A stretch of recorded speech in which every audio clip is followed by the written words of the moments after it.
সন্ধ্যায় বিএনপি, রাতে জামায়াতকে বৈঠকের আমন্ত্রণ প্রধান উপদেষ্টার। বিএনপি যোগ দেবে কিনা সিদ্ধান্ত জানাবে পরে, জানালেন সালাউদ্দিন আহমেদ। রাজপথে নয়, রাজনৈতিক সংকটের সমাধান খুঁজতে হবে আলোচনার টেবিলে, বলছেন এনসিপি নেতা সার্জিস। সরকারের ভেতর থেকে বিএনপিকে প্রতিপক্ষ বানাতে চায় অভিযোগ সালাউদ্দিনের। মালয়েশিয়া যেতে ৭৯,০০০ টাকা খরচ হলেও রিক্রুটিং এজেন্সি নেয় ৫ লাখ। আওয়ামী আমলের ১৩ এজেন্সির আত্মসাৎ ১২০০ কোটি, তথ্য দুদকের। ব্যবস্থা না নেয় সক্রিয় সিন্ডিকেট। এবং শাহজালাল বিমানবন্দরের 4টি ইডিএস মেশিনের 2টি নষ্ট। সঠিক সময়ে রফতানি নিয়ে শঙ্কা।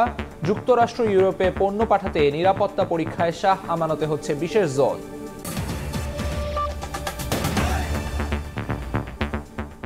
সকালের সময়ের সঙ্গে আছি আমি আমিরুল ইসলাম আলিফ। দেশে চলমান রাজনৈতিক পরিস্থিতিতে বিএনপি ও জামায়াতে ইসলামীকে যমুনায় বৈঠকের জন্য আমন্ত্রণ জানিয়েছেন প্রধান উপদেষ্টা ডক্টর মোহাম্মদ ইউনূস।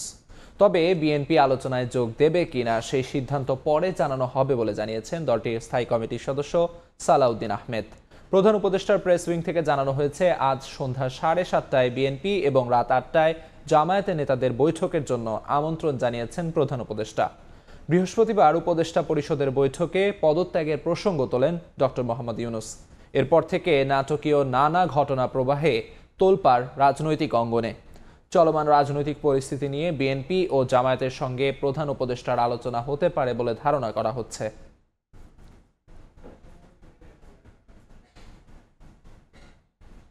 ফ্যাসিবাদ বিরোধী রাজনৈতিক দলগুলোর মধ্যে অনৈক্যের সুর।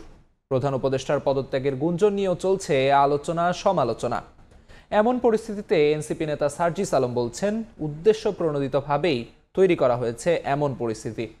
রাজপথে নয়, সমস্যার সমাধান খুঁজতে হবে আলোচনার টেবিলে।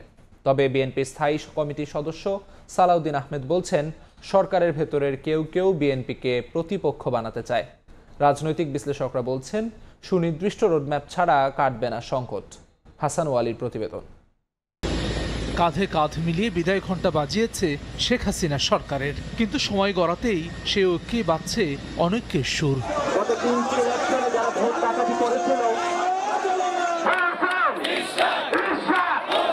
ঢাকা দক্ষিণ সিটির মেয়র পদে ইশাক হোসেনের দায়িত্ব বুঝিয়ে দেওয়া, স্থানীয় নাকি জাতীয় নির্বাচন, কোনটি আগে, এরকম নানা ইস্যুতে পাল্টাপাল্টি অবস্থানে রয়েছে বিএনপি ও এনসিপি। এর মধ্যেই রাষ্ট্রে দেখা দিয়েছে গভীর সংকট। উদ্ভূত পরিস্থিতিতে জুলাই গণ অভ্যুত্থানের অন্যতম নায়কও এনসিপি নেতা সার্জিস আলম বলেন, জুলাইয়ের পক্ষে শক্তিদের রাজপথে নয়, সমস্যার সমাধান খুঁজতে হবে আলোচনার টেবিলে। জুলাই যেমন আমাদের ঐক্যের একটি জায়গা, ডক্টর ইউনূস আমাদের একটি ঐক্যের জায়গা। সকল রাজনৈতিক দলের এই সহযোগিতাটুকু করা প্রয়োজন যে একটা সুষ্ঠু নির্বাচনের আগে পর্যন্ত তাকে যেন তার কাজগুলো করার স্বাধীনতা দেওয়া হয়, এবং আমাদের যদি কোনো আলোচনা থাকে, কোনো বিষয়ে মত পার্থক্য থাকে, এগুলোর সমাধান ওই রাজপথে নয়, যমুনার আশেপাশে ব্লকেট করে নয়, বরং টেবিল ডিসকাশনের মাধ্যমে হওয়া উচিত। সরকারের ভেতরের একটি অংশ বিএনপিকে প্রতিপক্ষ বানাতে চায় অভিযোগ করে বিএনপির স্থায়ী কমিটির সদস্য সালাউদ্দিন আহমেদ বলেন, তাদের সঙ্গে প্রধান উপদেষ্টার দূরত্ব তৈরির চেষ্টাও করছে গোষ্ঠীটি। দলীয়ভাবে মাননীয় প্রধান উপদেষ্টার সাক্ষাতের জন্য গত সোমবার রাত থেকে চেষ্টা করছি, কিন্তু আমরা ওনার সাক্ষাতের সময় পাইনি এখনো পর্যন্ত। তো সহযোগিতা কি আমরা করতে চাচ্ছি না, নাকি উনি সহযোগিতা চাচ্ছেন না, সেটা একটা প্রশ্ন। সরকারের মধ্যেই দুই একটি চক্র আছে, কর্নার আছে, যারা বিএনপিকে সরকারের প্রতিপক্ষ ভাবেন এবং তাদের কর্মকাণ্ডে সেটা দেখা গেছে। রাজনীতির মাঠে গুমট পরিস্থিতির চিন্তায় ফেলেছে রাজনৈতিক বিশ্লেষকদেরও। ঢাকা বিশ্ববিদ্যালয়ের এই শিক্ষক মনে করেন, সুনির্দিষ্ট নির্বাচনী রোডম্যাপ ঘোষণা ছাড়া কাটবে না আধার। অটোমেটিক দুর্বল হয়ে যাবে এই এজেন্ডাগুলো যখন আপনি নির্বাচনের সুনির্দিষ্ট ঘোষণাটা দিয়ে দিবেন। উপদেষ্টা পরিষদের 3 সদস্যের পদত্যাগ, ইশরাক হোসেনের দায়িত্ব গ্রহণ, সব কিছুই আপনার দুর্বল হয়ে যাবে। সংকট উত্তরণের জন্য এটা সবচেয়ে উত্তম পন্থা আলোচনা এবং চূড়ান্তভাবে নির্বাচন। জুলাই অভ্যুত্থানের শক্তির মধ্যে ফাটল ধরলে নতুন বাংলাদেশ বিনির্মাণের সুযোগ হাতছাড়া হওয়ার শঙ্কা বিশেষজ্ঞদের। হাসান ওয়ালি, সময় সংবাদ, ঢাকা। এশিয়ায় শ্রমিক পাঠাতে জনপ্রতি ৭৯,০০০ টাকা খরচ হলেও রিক্রুটিং এজেন্সিগুলো আদায় করে প্রায় 5 লাখ টাকা। দুদক বলছে, বিগত সরকারের আস্থাভাজন 13টি এজেন্সি 3 বছরে প্রায় 1200 কোটি টাকা আত্মসাৎ করেছে। অভিযুক্ত এজেন্সি মালিকের বিরুদ্ধে মামলা করতে সুপারিশ করেছে অনুসন্ধানকারী দল। বিশেষজ্ঞরা বলছেন, জেনে শুনে সংশ্লিষ্ট সব দফতর নিশ্চুপ থাকায় সিন্ডিকেট বহাল তবিয়তে লুটপাট করছে। তাসলিম তৌহিদের প্রতিবেদন। রাজধানীর ফকিরাপুলে অবস্থিত আকাশ ভ্রমণ লিমিটেড এই রিক্রুটিং এজেন্সির বিরুদ্ধে দুদকের অনুসন্ধানে মিলেছে মালয়েশিয়াগামী কর্মীদের কাছ থেকে 135 কোটি 55 লাখ টাকার বেশি আত্মসাতের প্রমাণ। দুদক বলছে, সরকারি হিসাবে ৭৯,০০০ খরচ হলেও মালয়েশিয়াগামী কর্মীদের কাছ থেকে জনশক্তি রপ্তানিকারকদের সংগঠন বাইরার নির্দিষ্ট সিন্ডিকেট 4,70,০০০ থেকে 5 লাখ টাকা পর্যন্ত আদায় করে। ক্ষমতাচ্যুত আওয়ামী লীগ সরকারের আশীর্বাদ পুষ্ট এসব রিক্রুটিং এজেন্সি মানুষের অর্থ হাতিয়ে নিতে নানা ছলচাতুরির আশ্রয় নেয়। এরকম 13টি এজেন্সি 2021 থেকে 2024 সাল পর্যন্ত অভিবাসীদের কাছ থেকে প্রায় 1200 কোটি টাকা অতিরিক্ত আদায় করে আত্মসাৎ করেছে বলে প্রমাণ পেয়েছে দুদক। এদের বিরুদ্ধে দুদকের অনুসন্ধানকারী দল আলাদা 13টি মামলার সুপারিশ করেছে। বাইরার সাবেক এক নেতার অভিযোগ, আওয়ামী লীগের সুবিধাভোগী সিন্ডিকেট শত শত কোটি টাকা লুট করেছে। সেই সিন্ডিকেট এখনও সক্রিয় আছে বলেও দাবি তার। একই সিন্ডিকেট চক্রই কিন্তু আওয়ামী লীগ সরকারের আমলে যারা ছিল সেই মন্ত্রী, এমপি এবং নেতারা কিন্তু এখনও আছে। তারা হয়তো তাদের সেই একই নামে না হইয়া বেনামে করার চেষ্টা করছে। কিন্তু তারা অভিবাসীদের নিয়ে কাজ করা এই বিশেষজ্ঞের মতে, অতিরিক্ত অর্থ নিলেও কোনো পদক্ষেপ নিচ্ছে না সংশ্লিষ্টরা। এই সিন্ডিকেট সক্রিয় থাকলে সংকটে পড়বে শ্রম বাজার। বিভিন্ন দেশে শ্রমিক পাঠানোর বিভিন্ন অপরাধের কারণে দৃষ্টান্তমূলক কিন্তু কোনো রেকর্ডিং এজেন্সির বিরুদ্ধে কিন্তু আমাদের মন্ত্রণালয় বা অধিদপ্তর তেমন কোনো ব্যবস্থা নিতে পারে নাই। আপনি মিডল ইস্টেও কিন্তু 1,65,000 টাকা সৌদি আরব, সেখানে কিন্তু 6 লাখ 7 লাখ টাকায় মানুষ যাচ্ছে। কিন্তু জেনে যদি তার প্রতিকার না করে, তার বিরুদ্ধে যদি ব্যবস্থা নেয়, তাহলে তো এটা কোনোভাবে রোধ করা সম্ভব না। গেল মার্চে মালয়েশিয়ায় শ্রমিক পাঠানোর নামে 1,128 কোটি টাকা আত্মসাতের অভিযোগে 12টি রিক্রুটিং এজেন্সির মালিকের বিরুদ্ধে মামলা করে দুদক। তাসলিম তৌহিদ, সময় সংবাদ, ঢাকা। সকালের সময় আরও থাকছে, সেতু থাকলেও নেই সংযোগ সড়ক। বান্দরবান সদরে যেতে লংগদু বাঘাইছড়ির বাসিন্দাদের চরম ভোগান্তি। পাড়ি দিতে হয় খাগড়াছড়ির প্রায় 140 কিলোমিটার পথ। বিমানবন্দরে রফতানি কার্গো কমপ্লেক্সের 4টি ইডিএস মেশিনের মধ্যে 2টি নষ্ট। কয়েক বছর ধরে মেরামতের দাবি করলেও গুরুত্ব নেই কর্তৃপক্ষের। এতে আসন্ন ফল মৌসুমে সঠিক সময়ে পণ্য রফতানিতে জটিলতার শঙ্কা ব্যবসায়ীদের। যদিও সিভিল এভিয়েশন বলছে, স্ক্যানিংয়ে জটলার কোনো শঙ্কা নেই, আর মেরামতের চেষ্টা চলছে একটি মেশিন। কাজল আব্দুল্লাহ রিপোর্ট। রফতানি পণ্য স্ক্যানিংয়ে শাহজালাল বিমানবন্দরের কার্গো ভিলেজে রয়েছে 4টি এক্সপ্লোসিভ ডিটেকশন সিস্টেম বা ইডিএস মেশিন। এর মধ্যে সচল রয়েছে 2টি। অন্যদিকে হজের কারণে কমছে বাংলাদেশ বিমানের ফ্লাইট। একদিকে ইডিএস স্বল্পতা, অন্যদিকে হজ ব্যবস্থাপনার কারণে কমেছে বাংলাদেশ বিমানের ফ্লাইট। দুই সমস্যায় চলতি বছর আম, কাঁঠাল সহ অন্যান্য ফল রফতানির জন্য নির্ভরতা বাড়বে বিদেশি এয়ারলাইন্সের ওপর। ব্যবসায়ীরা জানান, 4 থেকে 5 বছর ধরে অচল স্ক্যানারগুলো মেরামতের দাবি জানিয়ে আসলেও কোনো গুরুত্ব নেই কর্তৃপক্ষের। এতে পণ্য রফতানিতে নানামুখী চাপে পড়ছেন তারা। 4-5 বছরে এটার কোনো সুরাহা হয় নাই। সামনে আমের মৌসুম আসতেছে। আমের একটা বিশাল মার্কেট ইউরোপে, কিন্তু বাংলাদেশের আমের বিশাল মার্কেট, প্রচুর মাল যায় বাংলাদেশের আম। কিন্তু জানি না এই যে ইডিএস মেশিন, এগুলো যদি এখন থেকেই যদি এই অবস্থা হয়, তাইলে এই যে আমের মৌসুমে যদি এরকম হয়, তাহলে লক্ষ লক্ষ টাকা এক্সপোর্টার যেমন ক্ষতিগ্রস্ত হবে, মার্কেটটাও কিন্তু ডাইভার্ট হয়ে যাবে। তো এই জন্য এই বিষয়টা কিন্তু খুব জরুরি ভিত্তিতে গভর্নমেন্ট দেখা প্রয়োজন। কার্গো ভিলেজের তথ্য, 2টি ইডিএস স্ক্যানার দিনে চালু থাকে গড়ে 18 ঘন্টা। ফলে রফতানি পণ্য স্ক্যানিংয়ে দেরি হওয়ার কোনো শঙ্কা নেই। সিভিল এভিয়েশন জানিয়েছে, ব্যয়বহুল হওয়ায় নষ্ট 2টি ইডিএস, এর মধ্যে একটি মেরামতের চেষ্টা চলছে। যে পরিমাণ কার্গো যায়, সেই পরিমাণ কার্গোর জন্য দিনে একটা মেশিন যদি 6 ঘন্টা সার্ভিসেবল থাকে, আমার গুড ইনাফ। আমার এখানে 2টা মেশিন 18 আওয়ার্স করে সার্ভিসেবল থাকে। থার্ড মেশিনটাকে আমরা চেষ্টা করছি এটাকে সার্ভিসেবল করার জন্য। This machines are very expensive. তো একটা এদের যখন আপনি মেনটেন্যান্স করে বা কোনো কিছু চেঞ্জ করতে, কস্ট ভেরি হাই, মানে 5 থেকে 6 কোটি টাকা চলে যায়। তো থার্ড মেশিনটা আমি অপারেশন কার্যক্রম আনার চেষ্টা করছি। তৃতীয় টার্মিনালে রফতানি কার্গো ভিলেজে স্থাপন করা হয়েছে 8টি ইডিএস মেশিন। টার্মিনালটি চালু না হয় এখনও জরাজীর্ণ পুরাতন কার্গো কমপ্লেক্সেই চলছে রফতানি কার্যক্রম। কাজল আব্দুল্লাহ, সময় সংবাদ, ঢাকা। ইউরোপ আমেরিকায় সরাসরি গার্মেন্টস পণ্য পাঠাতে নিরাপত্তা তল্লাশির পাশাপাশি সংরক্ষণের জন্য চট্টগ্রাম শাহ আমানত বিমানবন্দরে স্থাপন হচ্ছে RA3 জোন। ইউরোপীয় ইউনিয়নের নির্দেশনা অনুযায়ী আগামী 4 মাসের মধ্যে বিমানবন্দরে গড়ে তোলা হবে বিশেষ এই নিরাপত্তা বলয়, যেখানে 6 স্তরে নিরাপত্তা নিশ্চিতে ম্যানুয়াল ডিজিটাল সিস্টেমের সঙ্গে থাকবে ডগ স্কোয়াডও। সাখাওয়াত টিপুর ক্যামেরায় বিস্তারিত জানাচ্ছেন কমল দে। চট্টগ্রাম শাহ আমানত বিমানবন্দর আন্তর্জাতিক রূপ পাওয়ার 24 বছর পেরিয়ে গেল, কার্যকর হয়নি রেগুলেটর এজেন্ট 3 জোন, যে কারণে ইউরোপ আমেরিকাগামী গার্মেন্টস সহ সব ধরনের কার্গো পণ্যকে প্রথমে মধ্যপ্রাচ্যের বিভিন্ন দেশে পাঠিয়ে নিরাপত্তা পরীক্ষা করা হয়। এরপর সেখান থেকে নিরাপত্তা প্রত্যয়নপত্র নিয়ে পাঠানো হয় বিদেশি বায়ারের কাছে, ফলে সময় এবং খরচ দুটোই বাড়ছিল।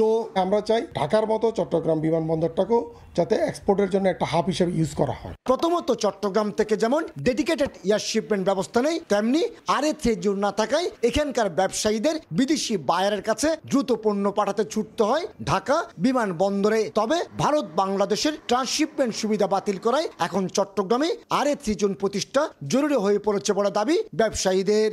এয়ার শিপমেন্ট করতে আমাকে ঢাকা এয়ারপোর্ট অথবা ক্যালকাটা এয়ারপোর্টে পাঠাতে হবে, এটা তো কোনোভাবেই অ্যাকসেপ্টেবল না। চিটাগং এয়ারপোর্ট ইন্টারন্যাশনাল এয়ারপোর্ট, এখানে একটা আলাদা জোন হতে পারে, একটা সিকিউরড ওয়্যারহাউস হতে পারে। এই অবস্থায় ইউরোপীয় ইউনিয়নের সিকিউরিটি প্রোটোকল অনুযায়ী ইউরোপ আমেরিকার বিভিন্ন গন্তব্যে সরাসরি পণ্য পাঠাতে চট্টগ্রাম শাহ আমানত বিমানবন্দরে স্থাপন করা হচ্ছে RA3 জোন। এর আওতায় যে কোনো রপ্তানি পণ্য বিমানবন্দরে আসা থেকে শুরু করে সংরক্ষণ, প্যাকেজিং সহ বিমানে তুলে দেওয়া পর্যন্ত অন্তত 6 স্তরের নিরাপত্তা বলয় থাকবে। পুরা সিস্টেমটাকে যে একটা RA3 জোনের আওতায় আনা হয়, ওইটা আমরা সেট আপ করতে যাচ্ছি। ওইটার জন্য আমাদের প্ল্যানিং রেডি, আমরা যে কোনো সময় হয়তো কাজ শুরু করব। RA3 জোনে দেশ বিদেশে প্রশিক্ষণ নেওয়া নিরাপত্তা কর্মী যেমন থাকবে, তেমনি থাকবে এক্সপ্লোসিভ ডিটেকশন সিস্টেম, K9 বা ডগ স্কোয়াড ব্যবস্থা থাকবে বিশেষায়িত এই জোনে। কিছু রিকোয়ারমেন্ট তাদের থাকে, ওই রিকোয়ারমেন্টগুলো ফুলফিল না করলে আপনি ইউরোপে সরাসরি কার্গো ফ্লাইট অপারেট করতে পারবেন না। 2005 সাল থেকে শুরু হয়ে 2021 সাল পর্যন্ত চট্টগ্রাম শাহ আমানত বিমানবন্দরে কার্গো বিমান চালু থাকলেও করোনার সময় তা বন্ধ হয়ে যায়। তবে সাম্প্রতিক সময়ে ভারত বাংলাদেশের ট্রান্সশিপমেন্ট সুবিধা বাতিল করায় চট্টগ্রাম থেকে চলতি মাসে এয়ার শিপমেন্ট চালুর ব্যবস্থা নিয়েছে শাহ আমানত বিমানবন্দর কর্তৃপক্ষ। বাংলাদেশের তৈরি পোশাকের মূল বাজার ইউরোপ এবং আমেরিকা, আবার এসব দেশে পণ্য পাঠাতে গেলে নানা রকম পরীক্ষার সম্মুখীন হতে হয়। এইসব পরীক্ষা হয় মধ্যপ্রাচ্যের বিভিন্ন দেশে। তবে চট্টগ্রাম শাহ আমানত বিমানবন্দরে বিশেষ জোন কার্যক্রম শুরু করলে সে পরীক্ষা মধ্যপ্রাচ্য নয়, হবে চট্টগ্রাম শাহ আমানত বিমানবন্দরে। আর এর ফলে খরচ যেমন কমে আসবে, তেমনি সরাসরি ইউরোপ আমেরিকার গন্তব্যে পৌঁছাবে বাংলাদেশের তৈরি পোশাক। চট্টগ্রাম শাহ আমানত বিমানবন্দর থেকে কমল দে, সময় সংবাদ। যন্ত্রাংশ তৈরি কিংবা মেরামত করে ক্ষুদ্র থেকে ভারী সব শিল্পের চালিকা শক্তি হিসেবে কাজ করে চলেছে দেশের হালকা প্রকৌশল খাত।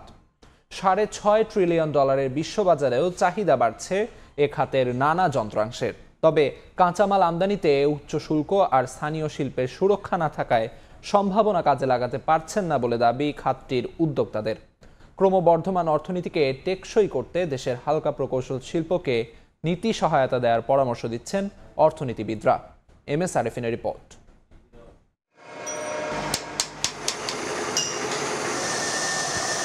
সুই থেকে শুরু করে গাড়ির ইঞ্জিন কিংবা কৃষি যন্ত্রপাতি থেকে টেক্সটাইল মেশিনের ভারী যন্ত্রাংশ সবই তৈরি হচ্ছে ঢাকার ধোলাইখালের এসব কারখানায়। নির্মাণ, রেলওয়ে কিংবা শিল্প কারখানার বড় বড় মেশিনের যন্ত্রাংশ বিকল হলেও কারখানা সংশ্লিষ্টরা দৌড়ে আসেন এখানে। টিপু সুলতান রোড, জিঞ্জিরার এসব মেশিনের ডাক্তারদের কাছে। পদ্মা সেতু বলেন, মেট্রো রেল বলেন, ওদের ম্যাক্সিমাম কাজই আমাদের এখানেই হয়েছে। কিছু মডিফিকেশন লাগে, অল্টারনেশন লাগে, ওই ধরনের কাজগুলো আমরা করি। বড় যত মিল ফ্যাক্টরি, যত ধরনের পার্টস আছে আলহামদুলিল্লাহ এখন আমাদের দেশে তৈরি হচ্ছে। জাহাজের জিনিস দিয়ে আমরা সব কিছু করে দিই এবং আমাদেরটা সুন্দর হয় এবং ভালো। বাংলাদেশ ইঞ্জিনিয়ারিং শিল্প মালিক সমিতির দাবি, হালকা প্রকৌশল খাতের স্থানীয় বাজার 30,000 কোটি টাকা। প্রায় 50,000 হালকা প্রকৌশল কারখানায় কর্মসংস্থান হয়েছে প্রায় 6 লাখ মানুষের। আমদানির বিকল্প খাত হিসেবে সক্ষমতা বাড়াতে আসছে বাজেটে এই শিল্পের সুরক্ষা চান উদ্যোক্তারা। সেম মেশিন আপনি যদি বাইরের থেকে নিয়ে আসেন 2% ট্যাক্স দিয়ে আপনি আনতেছেন, আর এই মেশিন যদি আমি তৈরি করি আমাদের 30% ট্যাক্স দিতে লাগতেছে। তা আমি তো অন্য দেশের সাথে কম্পিটিশন করে পারবো না। উদ্যোক্তাদের দাবি, বর্তমানে জিডিপিতে 3% অবদান রাখা দেশের হালকা প্রকৌশল খাতে বিনিয়োগ রয়েছে $1500 কোটি। তবে $6.5 ট্রিলিয়ন বিশ্ববাজারে এ খাতে রপ্তানি নামমাত্র। সম্ভাবনার আন্তর্জাতিক বাজার ধরতে দরকারি কাঁচামাল আমদানিতে শুল্ক হার 5% থেকে কমিয়ে 1% করার দাবি তাদের। লাইট ইঞ্জিনিয়ারিং সেক্টরকে যদি আপনাকে ফ্লারিশ করতে হয়, উন্নয়নটা চান এবং দেশে যদি আপনার আমদানি বিকল্প পণ্য উৎপাদন করতে চান, তাহলে এইগুলোর র মেটেরিয়ালগুলোর ডিউটি আপনি 1% করেন। আপনার ভ্যাট ক্রমবর্ধমান অর্থনীতিকে টেকসই করতে হালকা প্রকৌশল শিল্পকে নীতি সহায়তা দিয়ে এগিয়ে নেওয়ার তাগিদ দিচ্ছেন অর্থনীতিবিদরাও। আধুনিক প্রাতিষ্ঠানিক কারখানা তৈরি করবার যে তাদের সম্ভাবনা, সেটাকে পুরোপুরি কাজে লাগাতে পারছে না। সাপ্লাই চেনের সাথে এদের যোগাযোগটা যত আমরা বাড়াতে পারবো, আমার দেশের ভেতরে যে অন্যান্য বড় উৎপাদন হচ্ছে, যাদের এখানে চাহিদা আছে, সেইটা খুবই গুরুত্বপূর্ণ। এই খাতের জন্য আলাদা একটি শিল্প পার্ক স্থাপনে দীর্ঘদিনের দাবি বাস্তবায়নের ইঙ্গিত আসছে বাজেটে দেখতে চান খাত সংশ্লিষ্টরা। দেশের অর্থনৈতিক চাকা সচল রাখতে শিল্প কারখানায় ছোট বড় যেসব মেশিন ব্যবহৃত হয়, সেসব মেশিন সচল রাখতে প্রয়োজনীয় যন্ত্রাংশের যোগান আসে এসব হালকা শিল্প খাত থেকে। আমদানি নির্ভরতা কমিয়ে ব্যবসা বান্ধব নীতি সহায়তা পেলে স্থানীয় চাহিদার পুরোটাই পূরণ করা সম্ভব বলে মনে করেন খাত সংশ্লিষ্টরা। এম এস আরিফিন, সময় সংবাদ। 24 কিলোমিটার সড়কের অভাবে রাঙামাটি সদরের সঙ্গে যোগাযোগে সীমাহীন ভোগান্তি লংগদু ও বাঘাইছড়ির কয়েক লাখ বাসিন্দার। বাধ্য হয়ে বাসিন্দাদের খাগড়াছড়ির প্রায় 140 কিলোমিটার পথ পাড়ি দিতে হয়। সড়কটি নির্মাণে মন্ত্রণালয়ে প্রস্তাবনা পাঠানো হয়েছে বলে জানিয়েছে সংশ্লিষ্টরা।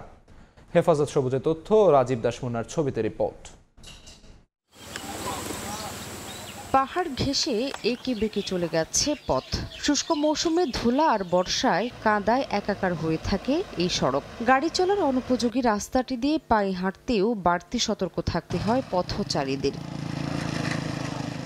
রাঙামাটি সদরের সঙ্গে লংগদু ও বাঘাইছড়ি উপজেলার যোগাযোগ সহজ করতে 5 বছর আগে নানিয়ারচরে চেঙ্গি নদীর উপর শত কোটি টাকা ব্যয়ে সেতু নির্মাণ করা হয়। কিন্তু নানিয়ারচর টি&টি এলাকা থেকে লংগদু সদর পর্যন্ত প্রায় 24 কিলোমিটার সড়ক নির্মাণ না হওয়ায় কোনো কাজেই আসছে না সেতুটি। বাধ্য হয়ে লংগদু ও বাঘাইছড়ি উপজেলার কয়েক লাখ বাসিন্দাকে রাঙামাটি সদরে আসতে ঘুরতে হয় খাগড়াছড়ির 140 কিলোমিটার পথ। বাড়তি রাস্তার কারণে বাড়ে পণ্য পরিবহনের খরচ।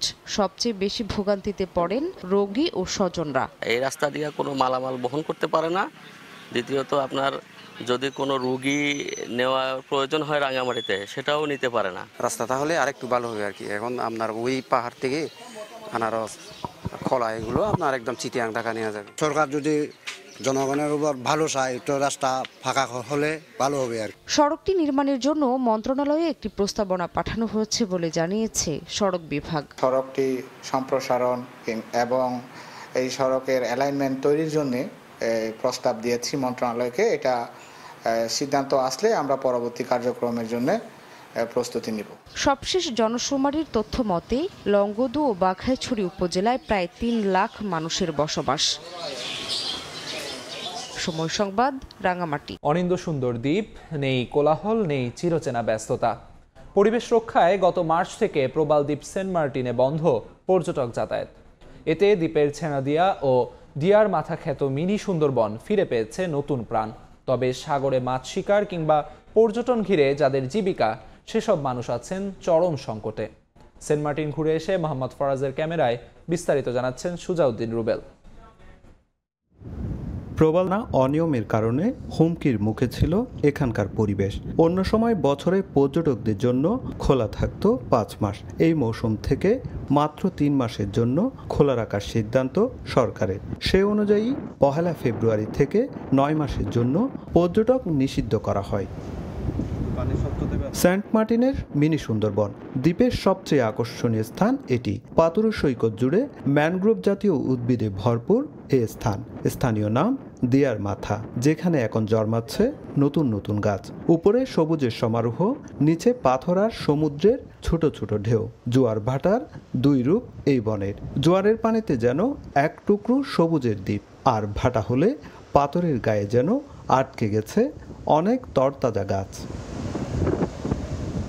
স্থানীয়রা বলছেন ছেড়া দ্বীপ কিংবা মিনি সুন্দরবনে জীববৈচিত্র্য পেয়েছে নতুন প্রাণ। এটা আল্লাহ দেব এমন একটা জায়গা ডিলি জায়গাগুলো হলো চেস হয়ে যায়, পরিবেশগুলো উন্নত মানের হয়ে যায়। সেটার পাশে আপনি সুন্দরবন আছে, সুন্দরবন হচ্ছে আপনার ফবাল আছে, অনেক সুন্দর সুন্দর ফবাল আছে।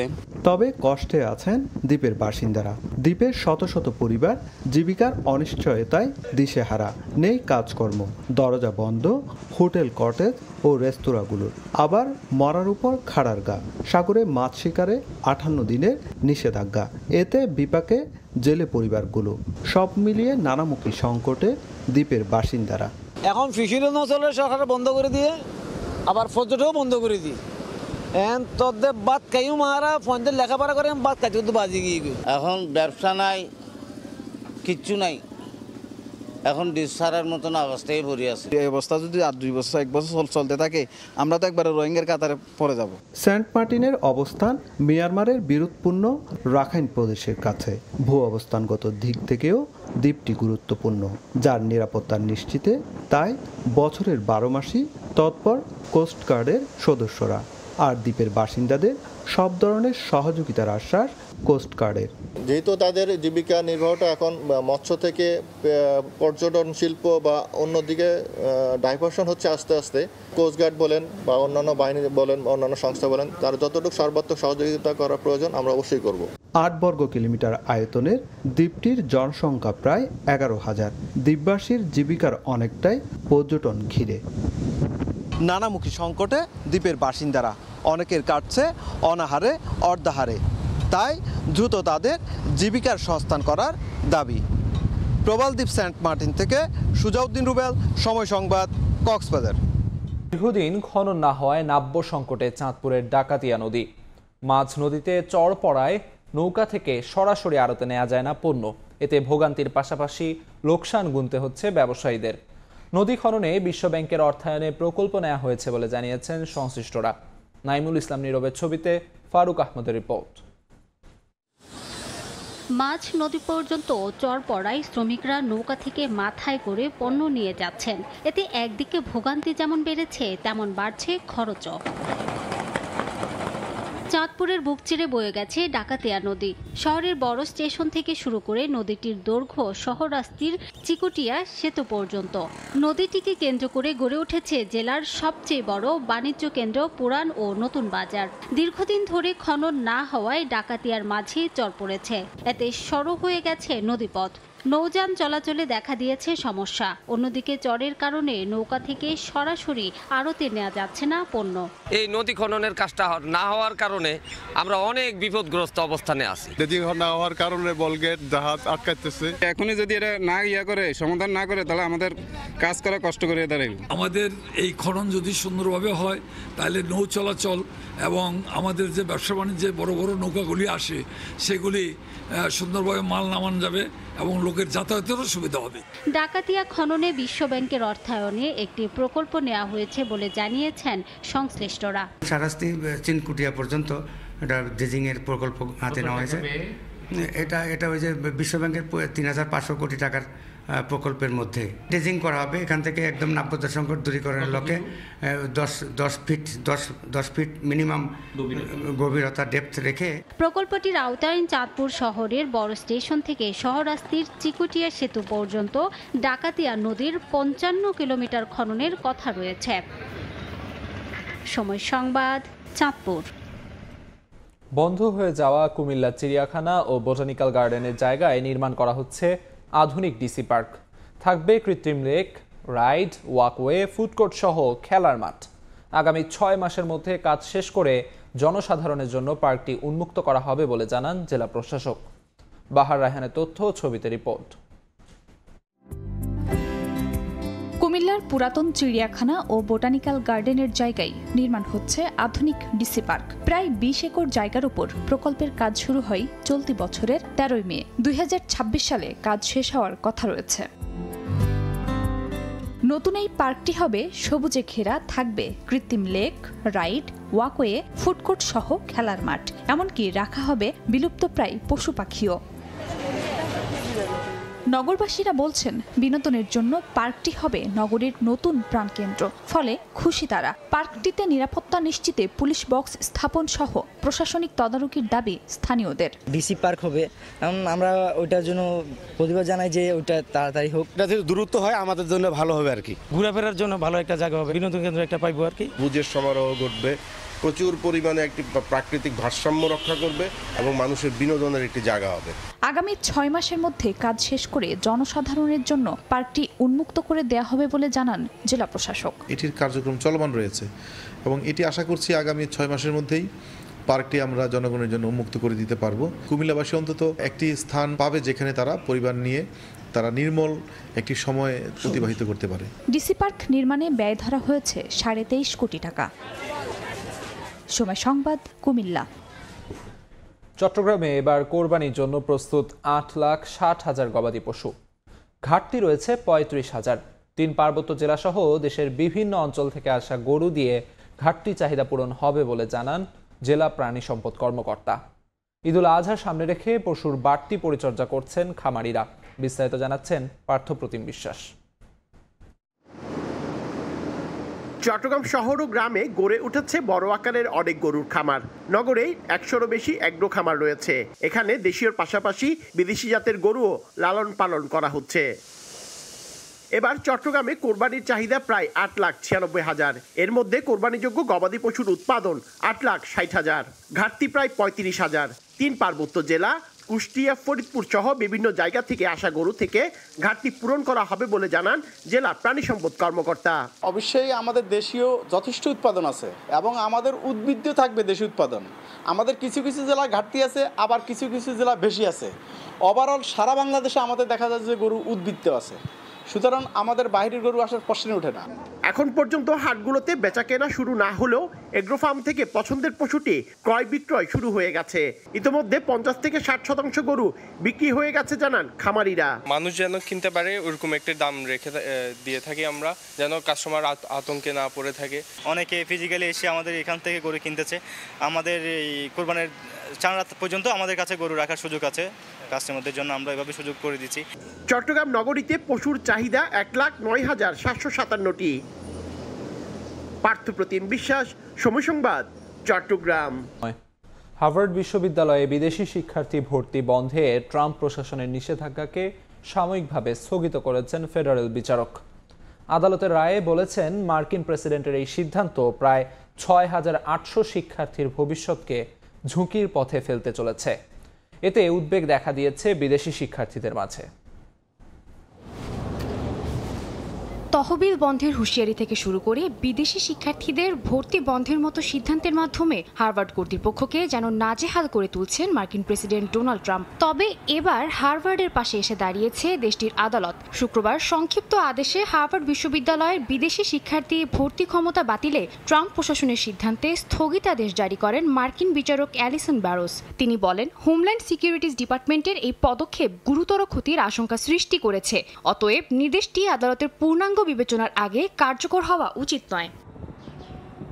আদেশে বিচারক উল্লেখ করেন, প্রশাসনের সিদ্ধান্ত 6,800 বিদেশি শিক্ষার্থীর শিক্ষাজীবন ও বৈধ অবস্থানকে হুমকির মুখে ফেলে দিয়েছে। হার্ভার্ডের পক্ষে মামলায় দাবি করা হয় সরকারের এই পদক্ষেপ আইন ও মত প্রকাশের স্বাধীনতার সুস্পষ্ট লঙ্ঘন, যার মাধ্যমে বিশ্ববিদ্যালয়ের 1/4 শিক্ষার্থীকে মাত্র একটি চিঠির মাধ্যমে মুছে ফেলতে চেয়েছে প্রশাসন। হোয়াইট হাউসের অভিযোগ, চরমপন্থী আন্দোলন ও ইসরায়েল বিরোধী মনোভাব দমনে যথেষ্ট পদক্ষেপ নেয়নি হার্ভার্ড, বরং চীনা কমিউনিস্ট পার্টির সঙ্গে যোগসাজশ রয়েছে বিশ্ববিদ্যালয়। হার্ভার্ড এসব অভিযোগকে ভিত্তিহীন ও রাজনৈতিক উদ্দেশ্য প্রণোদিত বলে দাবি করে। বিশ্ববিদ্যালয়ের প্রেসিডেন্ট অ্যালান গার্বার জানান, এই সিদ্ধান্ত মূলত সরকারের প্রতিশোধমূলক আচরণ, যা হার্ভার্ডের পাঠ্যক্রম, শিক্ষক নিয়োগ ও ভর্তি পরীক্ষায় হস্তক্ষেপের চেষ্টা। এই সিদ্ধান্তে চীনা শিক্ষার্থীদের মধ্যে সবচেয়ে বেশি উদ্বেগ ছড়িয়ে পড়ে। শিক্ষার্থীদের মধ্যে কেউ কেউ জানান, ইমিগ্রেশন পুলিশের তল্লাশির আশঙ্কায় তারা আতঙ্কে রয়েছেন। কেউ কেউ বিমানের টিকিট কেটে ফেরার প্রস্তুতি নিয়েও শেষ মুহূর্তে যাত্রা বাতিল করেছেন। সাদিয়া তাসনিম, সময় সংবাদ। যুক্তরাষ্ট্র ইউরোপীয় ইউনিয়নের বাণিজ্য উত্তেজনা ফের চরমে। আলোচনায় অগ্রগতি না হওয়ায় ইউএর পণ্যে 50% শুল্ক আরোপের সুপারিশ করেছেন মার্কিন প্রেসিডেন্ট ডোনাল্ড ট্রাম্প, যা কার্যকর হবে 1 জুন থেকেই। একই সঙ্গে অন্য দেশে উৎপাদিত আইফোনের প্রতিটি সেটে অন্তত 25% শুল্ক বসানোর হুমকি দিয়েছেন তিনি।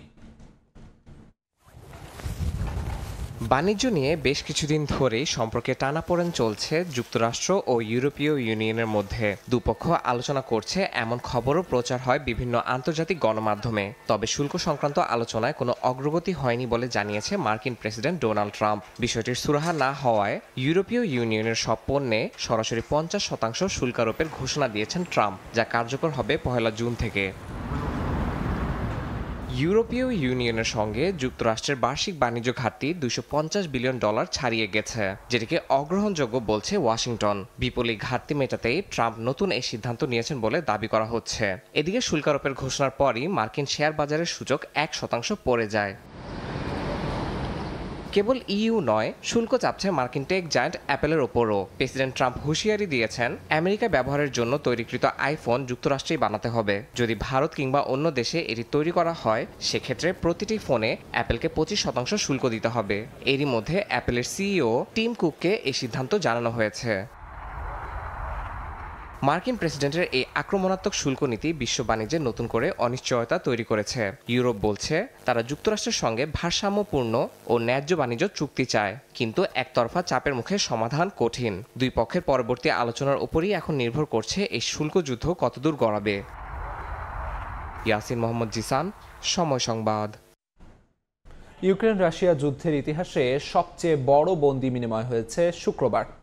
উভয় পক্ষ 390 জন করে সামরিক ও বেসামরিক বন্দীকে মুক্তি দিয়েছে এবং পরবর্তী দিনগুলোতে আরও বন্দি ছাড়ের ঘোষণা এসেছে। মস্কোর পক্ষ থেকে জানানো হয়েছে, বন্দি বিনিময় শেষ হলেই তারা একটি খসড়া শান্তি চুক্তি ইউক্রেনকে দেবে।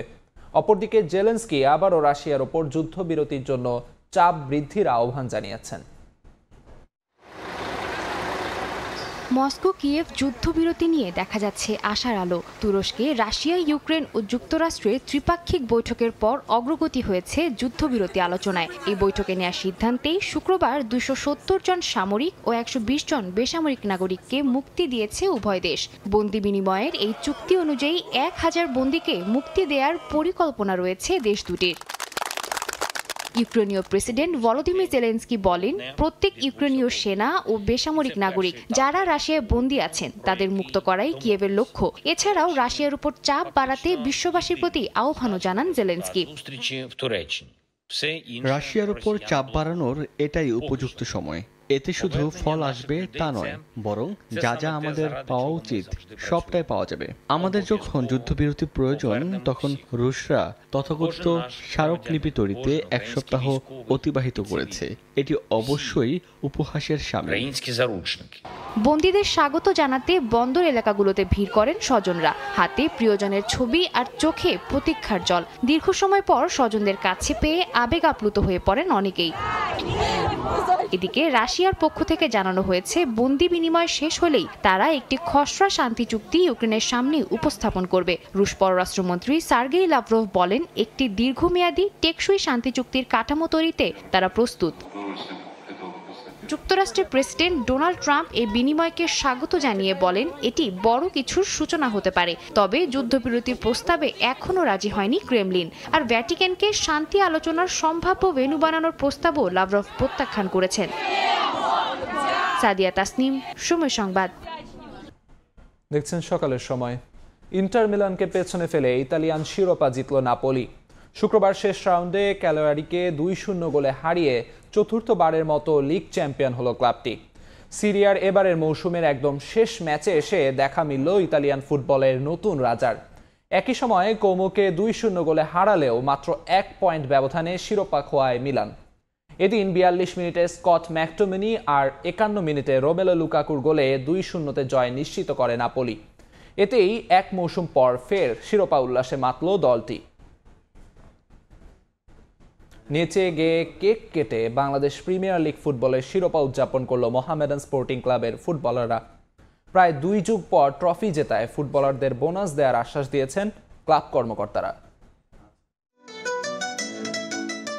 মোহামেডান ক্লাব প্রাঙ্গণে সাজ রব চলছে চ্যাম্পিয়নদের বরণ করার প্রস্তুতি। বর্ণিল আলোয় সেজেছে ক্লাব প্রাঙ্গণ। ট্রফি নিয়ে ততক্ষণে কুমিল্লা থেকে রওনা দিয়েছে সাদা কালো শিবির। টিম বাস ক্লাব আঙিনায় ঢুকতেই উল্লাসে মেতে ওঠেন সাদা কালো সমর্থকরা। সোনালী ট্রফি হাতে বাস থেকে সবার আগে নামেন অধিনায়ক সুলেমান দিয়াবাতে, যে ট্রফির জন্য দীর্ঘ 23 বছর অপেক্ষা করেছে মতিঝিল পাড়ার ক্লাবটি। মোহামেডান ক্লাবে ততক্ষণে উপস্থিত হয়েছেন ক্লাবটির সাবেক ফুটবলার ও কর্মকর্তারা। ফুলের মালা দিয়ে খেলোয়াড়দের বরণ করে নেন ক্লাবটির ফুটবল কমিটির সভাপতি গোলাম মোহাম্মদ আলমগীর। এরপরই ফুটবলারদের সঙ্গে নিয়ে কেক কাটেন মোহামেডান কর্মকর্তারা। নেচে গেয়ে শিরোপা উদযাপন করেন ফুটবলাররা। তবে এমন দিনেও কিছুটা বিষণ্ণ দেখা গেছে মোহামেডানের কিছু লোকাল ফুটবলারদের। এখনো পাওনা বকেয়া বুঝে পাননি তারা। তবে ঈদের আগেই তা পরিশোধের আশ্বাস মোহামেডান ফুটবল কমিটি প্রধানের। সেই সঙ্গে শিরোপা জেতায় থাকছে বোনাসও।